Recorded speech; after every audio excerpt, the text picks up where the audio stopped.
নমস্কার, আমি সানু ঘোষ। আপনারা দেখছেন বেঙ্গলি মোটিভেশন চ্যানেল।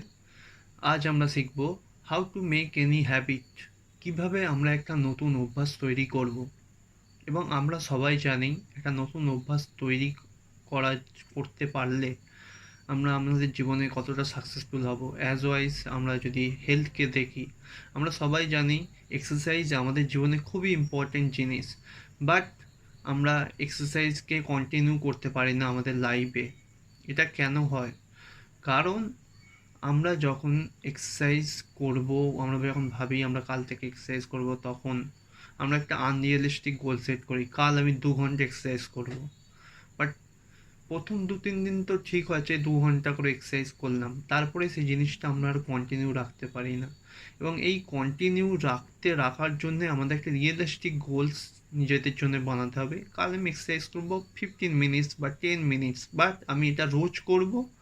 এবং গত 20 বছর, গত 30 বছর পর্যন্ত ডেইলি এক্সারসাইজ করব, তবেই তো আমাদের হেলথটা ভালো থাকবে। বাট আমরা কনসিস্টেন্ট থাকতে পারি না।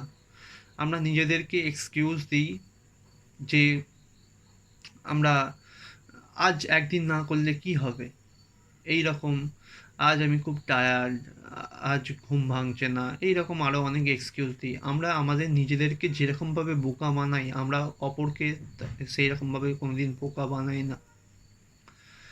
অ্যান্ড সেকেন্ড থিং হলো রিমাইন্ডার।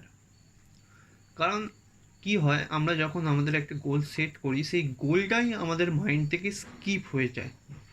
সো সেই গোলটাকে মনে রাখার জন্যে আমাদের একটা কনস্ট্যান্ট রিমাইন্ডারের প্রয়োজন। এবং সেই কনস্ট্যান্ট রিমাইন্ডারটা আমাদেরকে হেল্প করবে যখন আমাদের কোনো ডিস্ট্র্যাকশন হবে, যখন আমাদের ধ্যানটা অন্য কোনো কিছুর প্রতি লেগে যাবে, সেই সময় আমাদের কনস্ট্যান্ট রিমাইন্ডারটা হেল্প করবে আমাদের কী গোল ছিল। যেমন এক্সারসাইজ, আমরা রোজ এক্সারসাইজ ডেলি করব। এবং যখন আমরা রিয়েলিস্টিক গোল নিজেদের জন্য সেট করব, যখন সেটা অ্যাচিভ করতে পারবো, 10 মিনিট বা 15 মিনিট যে কেউ এক্সারসাইজ করতে পারবে ডেলি, যখন আমরা অ্যাচিভ করতে পারবো, সেটা আর 10 মিনিট থাকবে না, সেটা বেড়ে বেড়ে 15 মিনিট, 20 মিনিট, আধ ঘন্টা, 1 ঘন্টা তো হয়েই যাবে। সো এইরকমভাবে আমরা আমাদের নিজেদের একটা নতুন হ্যাবিট তৈরি করব। এবং এটাও বুঝতে হবে যে আমাদের মাইন্ড একটা বাচ্চার মতো, এটাকে কোনোদিনও বড় মানুষের মতো ট্রিট করলে হবে না। আমরা বড় মানুষের মতো ট্রিট করি, বড় মানুষের মতো গোল সেট করি বলেই আমরা সেটা অ্যাচিভও করতে পারি না, এবং আমরা নিজেদের হেলথের ভালোভাবে কেয়ারও করতে পারি না। সো সেই জন্যে ফার্স্ট থিং হলো যে কনসিস্টেন্সি, অ্যান্ড সেকেন্ড থিং হলো রিমাইন্ডার।